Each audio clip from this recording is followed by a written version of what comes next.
Bismillahirrahmanirrahim. Assalamualaikum warahmatullahi wabarakatuh. Kembali lagi dengan saya Nunik Rahmawanti, mahasiswa S1 Kebidanan UMP NIM 1. Di sini saya akan membuat video mengenai pemberian pendidikan kesehatan yang terjadi pada ibu yang mengalami bendungan ASI, atau biasanya ASInya itu tersumbat, tidak keluar, sehingga bagian payudara itu terasa lebih mengeras dan sakit pada ibu. Berikut videonya.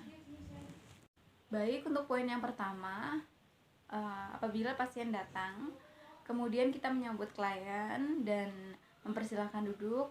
Selamat datang ibu, silahkan masuk, silahkan duduk, seperti itu. Kemudian kita memperkenalkan diri apabila ibunya belum kenal dengan kita. Assalamualaikum ibu, perkenalkan, nama saya Bidan Nunik, saya yang sedang piket pada sore hari ini. Saya nantinya akan memeriksa ibu, seperti itu. Kemudian kita merespon klien apabila klien memberikan keluhan atau mungkin memberikan pendapat yang dibawakan oleh klien pada kita. Jadi kita harus memberikan rasa empati kepada klien yang sudah datang. Kemudian kita juga harus menjaga privasi klien, seperti menutup pintu, gorden, kemudian jendela yang kira-kira dapat membuka privasi dari pasien kita. Kemudian kita mengawali tindakan dengan Bismillahirrahmanirrahim ibu. Kita jelaskan maksud dan tujuannya. Kita tanyakan dulu ibu ada keluhan apa. Mohon maaf bu, ibu bilang saya ada keluhan begini sesuai dengan prasat yang akan saya lakukan ya, yaitu adanya bendungan ASI. Kemudian kita jelaskan, baik bu, maksud dan tujuan saya nanti saya akan memberikan pendidikan kesehatan kepada ibu yang terjadi sumbatan atau bendungan pada ASI ibu, sehingga ibu merasa tidak nyaman dalam proses menyusui pada saat nifas. Kemudian sebelum kita melakukan pemeriksaan, kita lakukan cuci tangan dulu 7 langkah. Oke, kemudian setelah kita mencuci tangan dan kita akan melakukan tindakan, pastikan kita mengatur posisi ibu senyaman mungkin. Setelah ibu dirasa sudah dalam posisi yang nyaman, kita memasang, pastikan ya perlak atau alas itu sudah terpasang. Misalnya ini contohnya ya, misal bisa menggunakan perlak ataupun handuk. Kemudian kita siapkan kompres ya, kompres basah dan hangat ya ini, dan kita tempelkan ke bagian payudara ibu. Bu, permisi, mohon maaf, saya akan menempelkan kompres basah agak hangat ya bu. Bismillahirrahmanirrahim. Misal kita sudah pasang, kita kompres, tunggu sampai kurang lebih 5 menit. Setelah itu buka satu dulu ya. Kemudian kita urut bagian payudara dari pangkal hingga bagian puting. Nah, sebenarnya bukan mengurut ya, cuman kita agak memberi tekanan ya. Kemudian pijat, lebih tepatnya kepijat dengan huruf itu Z. Jadi mohon maaf, misal di sini ada contohnya ada bra saya ya. Contohnya ini gunakan untuk sebagai puting. Misal ini bagian puting, jadi kita urut atau pijat dengan arah Z seperti ini hingga ke arah puting, seperti itu. Sampai dirasa itu bagian puting itu agak lunak. Seperti itu kita lakukan hal yang sama pada payudara yang sebelah kiri. Setelah tadi adanya pemijatan pada payudara, kita lakukan pengeluaran ASI dari puting. Kita coba keluarkan karena bagian payudara sudah mulai melunak.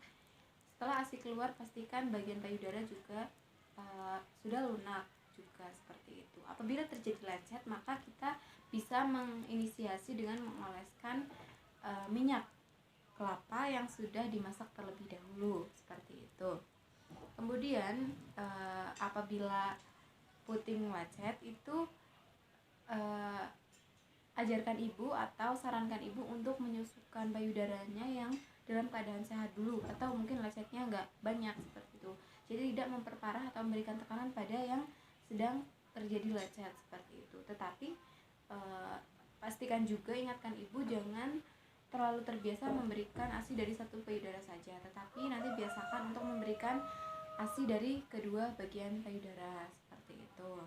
Kemudian sampaikan kepada ibu untuk membersihkan puting susu ibu, tidak menggunakan sabun ataupun alkohol ataupun zat iritan lainnya yang kira-kira melukai si puting ini, seperti itu.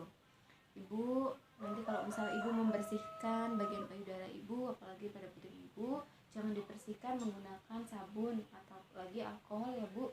Ini nanti menyebabkan iritasi pada bagian payudara ibu, nanti lecet lagi, jadi nanti pas ibu menyusui merasa tidak nyaman lagi, seperti itu ya Bu.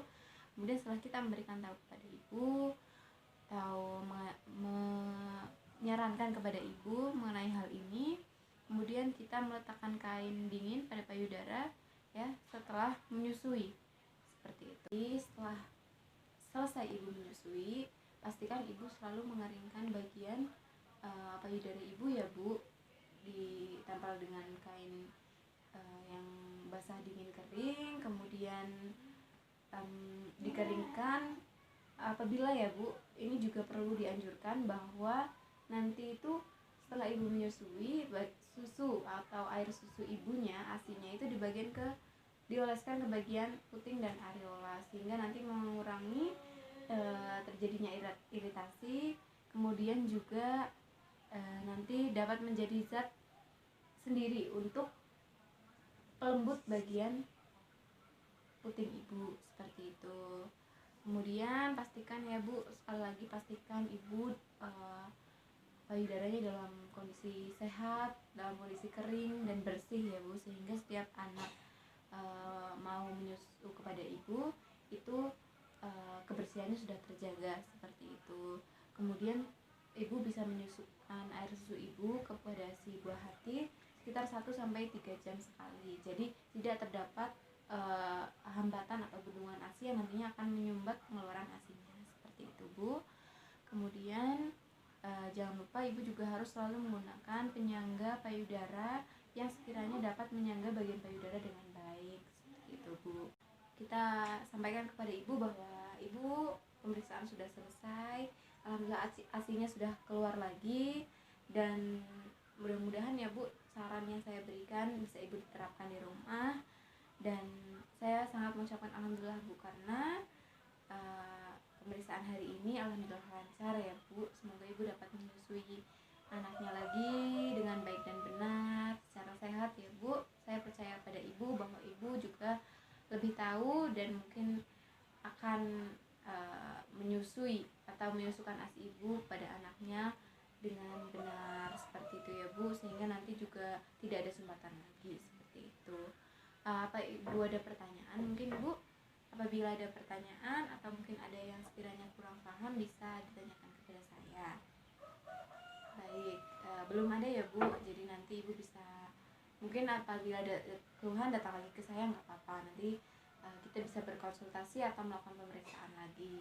Baik, itu tadi seputar video yang dapat saya berikan, mungkin hanya sekilas seperti itu, dan saya mohon maaf karena sarana dan prasarana yang saya pakai itu hanya minim ya, sebuah boneka, kemudian tidak ada pantom, saya minta maaf. Kemudian jangan lupa setelah semua tindakan selesai kita melakukan pendokumentasian, seperti itu. Terima kasih untuk segala perhatiannya. Sekali lagi saya mohon maaf yang sebesar-besarnya atas segala kekurangan dari video yang saya buat.